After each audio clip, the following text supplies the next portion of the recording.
Hello everyone. As you know, we are doing the chapter Small Business and Enterprises and इस chapter में हम जो topic कर रहे हैं वो कर रहे हैं Entrepreneurship Development, that is what we call ED.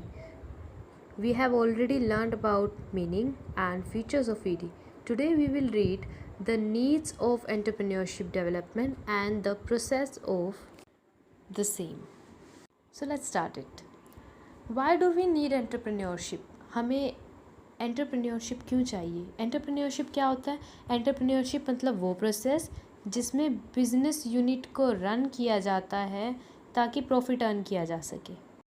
So the first reason for which tell us the need of entrepreneurship is initiating the process of development.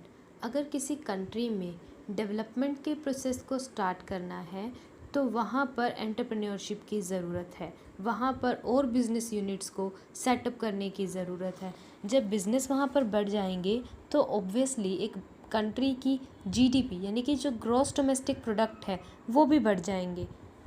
ज़्यादा एम्प्लॉयमेंट होगी, ज़्यादा बिज़नेस अपॉर्चुनिटीज़ आएंगी. अल्टीमेटली जितने ज़्यादा बिजनेसेस होंगे एक country की उतनी ही डेवलपमेंट होगी. सो एंटरप्रेन्योरशिप क्यों चाहिए? अगर कंट्री में डेवलपमेंट स्टार्ट करनी है, स्पेशली जो डेवलपिंग कंट्रीज़ है या जो अंडर डेवलप्ड कंट्रीज़ हैं. Okay, what about the developed countries? जो कंट्री ऑलरेडी डेवलप्ड है वहाँ पर एंटरप्रेन्योरशिप की ज़रूरत क्यों होगी? वो कंट्रीज़ चाहेंगी कि उनकी पोजीशन मेंटेन रहे. वो आज डेवलप्ड हैं, आगे भी डेवलप्ड रहें, इसलिए उन्हें एंटरप्रेन्योरशिप की ज़रूरत होगी. तो वो क्या करते हैं? जो उनके पास ऑलरेडी इंडस्ट्रीज़ है, बिजनेस यूनिट है, उनको और इम्प्रूव करने की कोशिश करते हैं. न्यू इनोवेशंस करते हैं, मतलब न्यू टेक्नोलॉजी लाना, न्यू मेथड्स लाना, न्यू वेज़ यूज़ करना, और ये सब एंटरप्रेन्योरशिप की हेल्प से होता है. एंड कुछ अदर बेनिफिट्स भी हैं जैसे कि प्रोवाइडिंग एम्प्लॉयमेंट अपॉर्चुनिटी. ऑब्वियसली जब एक कंट्री में ज़्यादा इंडस्ट्रीज़ होंगी तो एम्प्लॉयमेंट अपॉर्चुनिटीज़ बढ़ेगी, लेबर की डिमांड बढ़ेगी, which will definitely result in economic development. साथ ही साथ बिज़नेस यूनिट में एफिशिएंसी भी आती है. एफिशिएंसी का मतलब होता है प्रोसेस इम्प्रूव हो जाता है, वेस्टेज कम करते हैं और आउटपुट भी ज़्यादा आने लग जाता है. Now let's read the process of entrepreneurship development. It is said entrepreneurship is not born automatically but is encouraged both by individual and environment. तो यहाँ पर हम एंटरप्रेन्योरशिप डेवलपमेंट प्रोसेस में दो चीज़ों के इम्पोर्टेंट रोल पढ़ेंगे. एक तो पढ़ेंगे एनवायरमेंटल फैक्टर क्या रोल देते हैं, और सेकंड पढ़ेंगे हम इंडिविजुअल फैक्टर की क्या इम्पोर्टेंस है. Let's start with the first one, role of environmental factor in entrepreneurship development. एक कंट्री का एनवायरनमेंट किस तरीके से एंटरप्रेन्योरशिप डेवलपमेंट में यूज़फुल रहता है, कितना यूज़फुल रहता है. देखो, अगर एक कंट्री में ऑलरेडी इंडस्ट्रीज़ इस्टेब्लिश्ड है तो वो ऐसी एरिया बन जाता है जहाँ पर और इंडस्ट्रीज़ इस्टेब्लिश होना चाहती है. यानी कि जो कंट्री अपने आप में डेवलपिंग है या जो डेवलप्ड है वहाँ पर ऑटोमेटिकली और इंडस्ट्रीज़ आती हैं और इंडस्ट्रीज़ इस्टेब्लिश होती हैं. और अगर हम इसे दूसरे पॉइंट ऑफ व्यू से देखें तो जितनी इंडस्ट्रीज़ आएंगी उतनी ही कंट्री की डेवलपमेंट होगी. ज़्यादा इंडस्ट्रीज़ होने से कंट्री की डेवलपमेंट कैसे होती है? क्योंकि जीडीपी बढ़ जाती है कंट्री की, और साथ ही साथ एम्प्लॉयमेंट बढ़ती है और ज़्यादा बिजनेस यूनिट्स आती हैं. इस तरीके से ये जो एक एनवायरनमेंट है ना, एक कंट्री का एनवायरनमेंट है और जो एंटरप्रेन्योरशिप की डेवलपमेंट है, ये दोनों आपस में इंटर रिलेटेड है. एक के बढ़ने से दूसरा ऑटोमेटिकली बढ़ता है.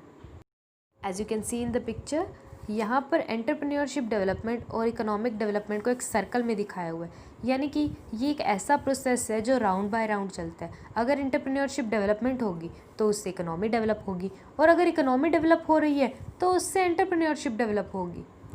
तो कौन कौन से ऐसे फैक्टर्स हैं जो एक इकोनॉमिक एनवायरनमेंट में है जो एंटरप्रेन्योरशिप को डेवलप करने में हेल्प करते हैं?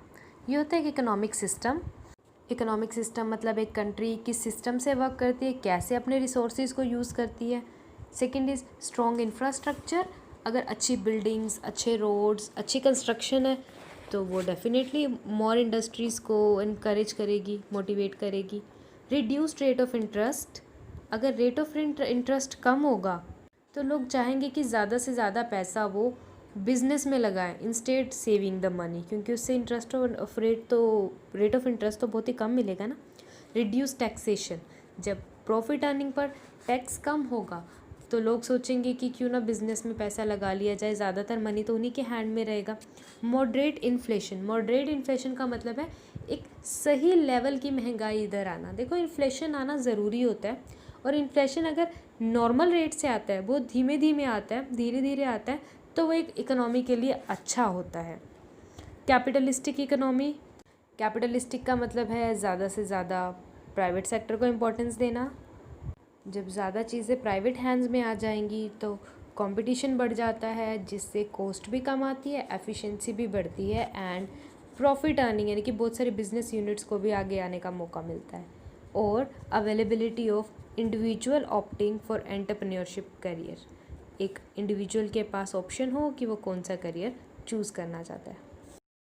And now we will read about the role of individual factor in entrepreneurship development. एक एंटरप्रेन्योरशिप डेवलपमेंट में इंडिविजुअल का क्या रोल होता है। So there are two important factor of individual, that is competency और यू कैन से एबिलिटी, मतलब किसी काम को करने की कैपेसिटी, योग्यता कितनी है।